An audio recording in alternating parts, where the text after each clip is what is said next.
Bonjour à toutes et à tous. Vous prenez peut-être de l'oméprazole ou du pantoprazole, un de ces médicaments pour l'estomac. Oui, les fameux inhibiteurs de la pompe à protons, les IPP. Exactement. Eh ben, vous n'êtes pas les seuls. En 2020, plus d'un Belge sur 6 en a eu une prescription. C'est énorme. C'est énorme, oui. Et c'est un des médicaments les plus prescrits au monde, souvent sur de longues périodes. Et c'est justement cette utilisation massive et surtout prolongée qui nous amène aujourd'hui à regarder ça de plus près. Tout à fait. On va se baser sur une analyse parue dans les Folia Pharmacotherapeuticae. Elle date de mai 2022 et elle explore les signaux d'effets indésirables, rares parfois, mais potentiellement sérieux. L'objectif, c'est de faire le point, de manière simple et claire, surtout pour ceux qui prennent ces médicaments.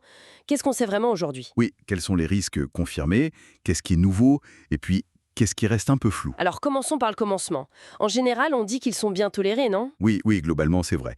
Les effets qu'on voit le plus souvent, c'est des petits soucis digestifs, des maux de tête, bon, rien de très alarmant au quotidien. D'accord. Le vrai sujet, comme vous disiez, c'est l'usage sur le long terme, par énormément de monde, et il y a aussi un truc à savoir, Ah oui? c'est l'effet rebond. Quand on arrête brutalement, l'acidité peut revenir parfois plus fort qu'avant. Et ça peut pousser à reprendre le médicament alors qu'on n'en a peut-être plus besoin. Exactement, c'est un cercle vicieux, potentiel. Donc l'arrêt, ça se prépare. D'accord, c'est noté. Mais parlons des choses qui inquiètent un peu plus. On entend parler depuis quelques années de risques pour les reins, de démence même, d'infection, de fractures. Qu'est-ce qui est vrai là-dedans? Alors, il faut être prudent avec ces informations. Beaucoup viennent d'études dites observationnelles. Elles regardent de grands groupes de gens et comparent. Et qu'est-ce qu'elles montrent, ces études? Elles ont effectivement renforcé certaines alertes. Par exemple, le risque de soucis aux reins comme l'insuffisance rénale chronique semble plus clair. D'accord?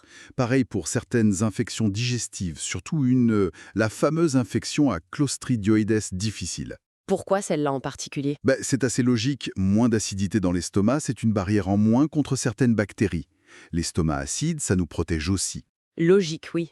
Et pour les fractures? Chez l'adulte, oui, le signal est aussi considéré comme assez fiable. On observe plus de fractures. Et est-ce qu'il y a de nouvelles pistes, des choses plus récentes qui sont apparues? Oui, toujours dans ces études d'observation principalement, d'autres signaux ont émergé. On parle de liens possibles avec, tenez-vous bien, la mortalité globale. Ah, carrément. Oui, ou des problèmes cardiovasculaires, certains cancers de l'estomac, même le diabète de type 2. Waouh, ça fait beaucoup. Et c'est pas fini. Chez les enfants, on a noté des liens possibles avec l'asthme, surtout chez les tout-petits. Et aussi des fractures si le traitement dure longtemps après 6 ans. Et vous parliez de bactéries. Oui, un risque potentiellement accru de porter des bactéries multirésistantes dans l'intestin, et même un risque de faire une forme plus grave de Covid-19 si on a pris un IPP récemment. Bon, ça fait une sfationiste de signaux potentiels. Mais vous insistez, ce sont des études d'observation. Qu'est-ce que ça veut dire au fond? Pourquoi c'est important de le souligner? C'est crucial. Une étude d'observation, ça montre une association. Par exemple, les gens qui prennent des IPP ont plus souvent tel problème. Mais ça ne prouve pas que l'IPP est la cause. Ah d'accord. Pourquoi? Bah, peut-être que les gens qui prennent des IPP sont en moyenne plus âgés, ou ils ont d'autres maladies, ou ils fument plus. Bref, d'autres facteurs qui pourraient expliquer le risque. C'est ce qu'on appelle des biais. On ne peut pas conclure à une causalité directe juste avec ça. Est-ce qu'on a des études plus fiables pour trancher? Oui, heureusement. Il y a eu une grande étude, très solide, une étude randomisée contrôlée. Elle s'appelle Compass. Là, on tire au sort les patients, un groupe prend l'IPP, l'autre un placebo, et on compare sur 3 ans. Et alors, les résultats de Compass? Ils étaient plutôt rassurants sur pas mal de points. Sur 3 ans, cette étude n'a pas trouvé de lien clair pour la mortalité cardiovasculaire, les cancers, les problèmes rénaux graves, la démence, les pneumonies ou les fractures chez l'adulte. Ah, Donc ça contredit un peu les autres études. en partie, oui. Mais attention, d'abord, les participants de Compass étaient spécifiques, ils avaient un haut risque cardiovasculaire. Et puis 3 ans, c'est peut-être un peu court pour voir des effets à très long terme. D'accord. Mais est-ce que Compass a confirmé certains risques quand même? Oui, elle a aussi montré un risque accru d'infection digestive.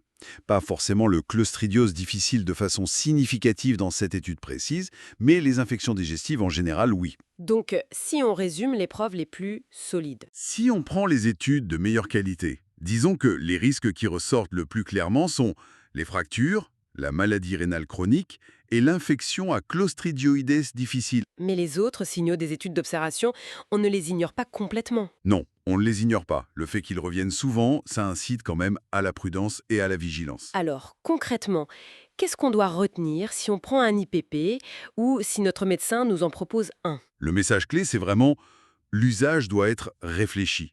Il faut une vraie bonne raison médicale, une indication claire pour commencer. Idéalement, on devrait définir une durée de traitement dès le départ. Et ne pas continuer indéfiniment sans se poser de questions. Exactement. Il faut réévaluer régulièrement avec son médecin.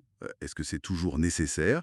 Est-ce que les bénéfices dépassent toujours les risques potentiels? C'est une discussion indispensable. Et si on décide d'arrêter? On en parlait au début. Surtout pas brutalement. Il faut le faire progressivement.